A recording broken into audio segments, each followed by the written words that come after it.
नमस्कार. ठाणे लाईव्हमध्ये सर्व प्रेक्षकांचं अगदी मनापासून स्वागत. युनायटेड नेशनची कॉन्फरन्स जी आहे ती 10 मार्चपासून सुरू होणार आहे. महत्त्वाचं म्हणजे या कॉन्फरन्समध्ये देशाचं नेतृत्व ठाणेकर नयना सहस्त्रबुद्धे मॅडम करणार आहेत. आपण त्यांच्याशी संवाद साधणार आहोत. मॅम, सर्वप्रथम तर आपलं अभिनंदन. एक ठाणेकर म्हणून एक आमच्या सगळ्यांसाठी अभिमानाची गोष्ट आहे की तुम्ही देशाचं प्रतिनिधित्व करणार आहात. खूप कमी लोकांना ही संधी मिळते. काय सांगाल एकंदरीत या कॉन्फरन्सबद्दल? धन्यवाद तुम्ही शुभेच्छा दिल्याबद्दल. आणि युनायटेड नेशन्समध्ये 10 मार्चपासून 21 मार्चपर्यंत UNCSW69 या नावाने हे सेशन होत आहे किंवा एक कॉन्फरन्स होत आहे.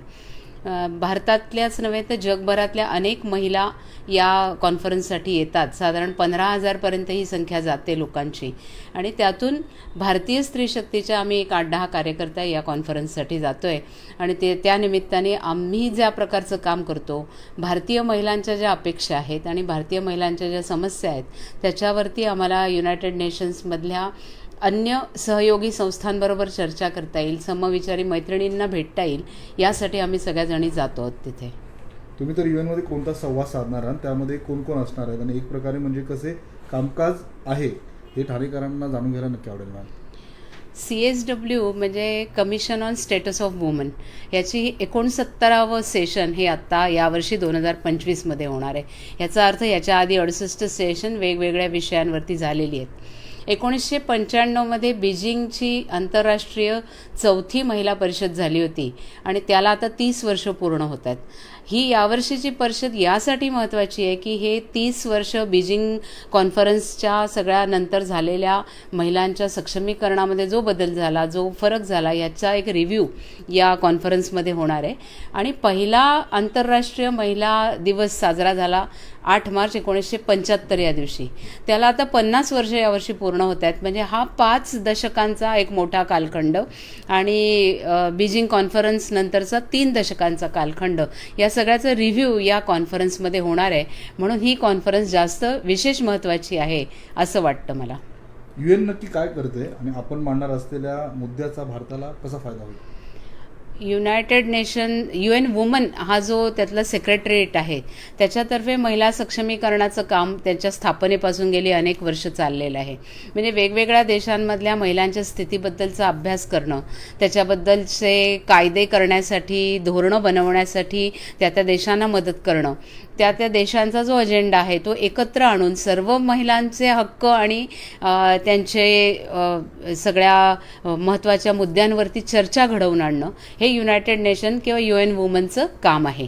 आणि या पद्धतीने ते सगळ्याच देशातल्या महिलांना किंवा जे मेंबर देश आहेत UNचे, त्या सगळ्या देशातल्या महिलांच्या सक्षमीकरणासाठी कार्यरत आहे. UNचा भारतीय स्त्रियांचे जीवनमान उंचवण्यात काही हातभार लागला आहे का? नक्कीच हातभार लागलेला आहे. कारण जर महिलांची स्थिती काय आहे त्याचा अभ्यासच जर झालेला नसेल तर आपल्याला कळणार नाही की कुठे आपल्याला पर्यंत प्रगती करायची आहे, न्यायची आहे. त्यामुळे UN वुमनचा नक्की हातभार लागलेला आहे.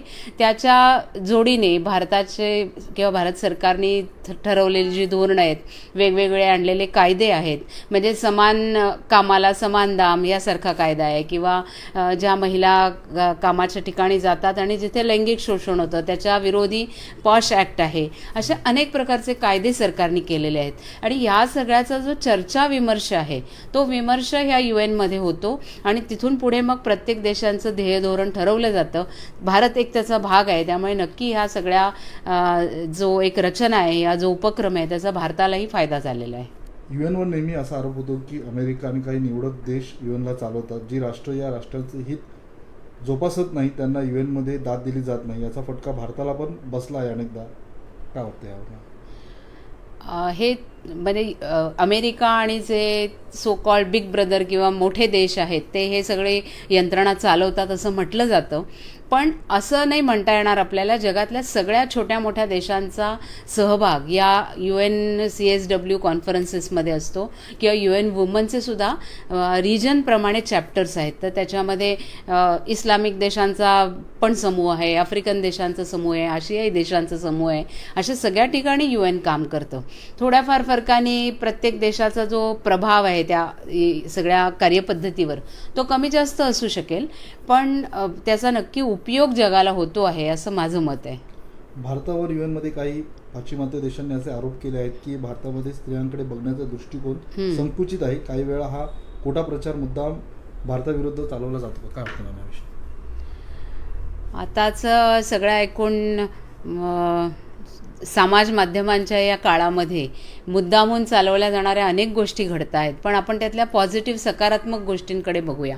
आणि कसं आहे की सात आंधळे आणि हत्तींची गोष्ट आपल्याला माहिती आहे की ज्या व्यक्तीला हत्तीचा जो भाग हाताला लागेल त्याप्रमाणे त्याला तो हत्ती आहे असं वाटतं. म्हणजे ज्याला सोंड दिसेल त्याला वाटतं तो काठीसारखा आहे, पाय दिसेल त्याला अजून काही वाटतं, कान लागेल तर सुपासारखा वाटतो, अशा प्रकाराने.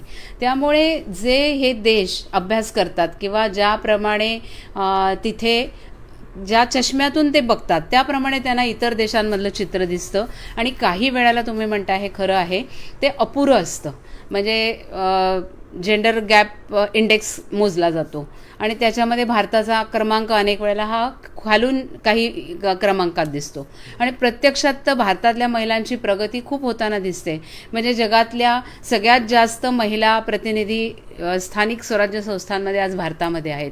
कारण आपला देशच एवढा मोठा आहे, एवढी लोकसंख्या आहे की नंबर आपल्याकडे खूप मोठे आहेत. किंवा सगळ्यात जास्त महिला पायलट्सची संख्या भारतात आहे. अशा अनेक गोष्टी आपण अचीव केल्या आहेत. म्हणजे मंगलयान असू दे किंवा एखाद्या महत्त्वाच्या विषयाची डिफेन्सची पॉलिसी बनवण्याचं काम असू दे, सगळ्या ठिकाणी महिलांचा वावर आहे. परंतु त्याचं योग्य प्रकारचं प्रतिबिंब या सगळ्या जागतिक गोष्टींमध्ये पडतंय असं दिसत नाही. याचं कारण काय आहे की एका अँगलनी किंवा एका व्ह्यूनी जर त्या सगळ्या जगाकडे बघितलं तर ते दिसणारं चित्र कदाचित खरं नसतं किंवा अपुरं असतं असं आपण म्हणूया.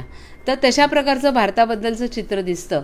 आणि आता या UN CSW 69 सेशनमध्ये आम्ही जातोय तर आम्हाला वाटतं की भारतीय स्त्री शक्तीच्या माध्यमातून आम्ही जी काही महिलांची स्थिती जाणतो, ज्या प्रकारचं आम्ही काम करतो किंवा ज्या प्रकारे आज भारतातल्या महिला वेगवेगळ्या शिखरं पादाक्रांत करत आहेत, वेगवेगळ्या ठिकाणी जाऊन पोचत आहेत, तर ही जी वास्तविकता आहे ती आम्ही तिथे जाऊन मांडू शकू, चर्चा करू शकू असं आम्हाला वाटतं. आणि त्यासाठी आम्ही एक 10 जणींचा आमचा ग्रुप या कॉन्फरन्समध्ये आम्ही यावर्षी जाणार आहोत. 10 जणींचा ग्रुप असणार आहे. कोण कोण सोबत असणार आहे, कशा प्रकारे अंतिम तयारी झालेली आहे?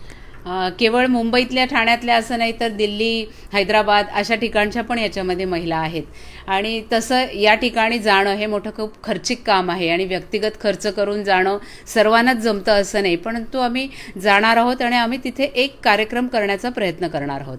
म्हणजे जर या कमिशन ऑन स्टेटस ऑफ वुमनची जर रचना बघितली तर त्याच्यामध्ये काही साईड इव्हेंट असतात. ते साईड इव्हेंट सरकार आणि ज्या इंटर गव्हर्नमेंटल अशा ऑर्गनायझेशन्स आहेत त्यांच्यातर्फे केले जातात.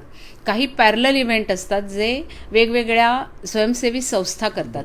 म्हणजे जसं मी म्हटलं की आता 15,000 प्रतिनिधी या कॉन्फरन्ससाठी जाणार आहेत. 5,000पेक्षा अधिक जास्त संस्थांचे प्रतिनिधी त्या ठिकाणी असणार आहेत.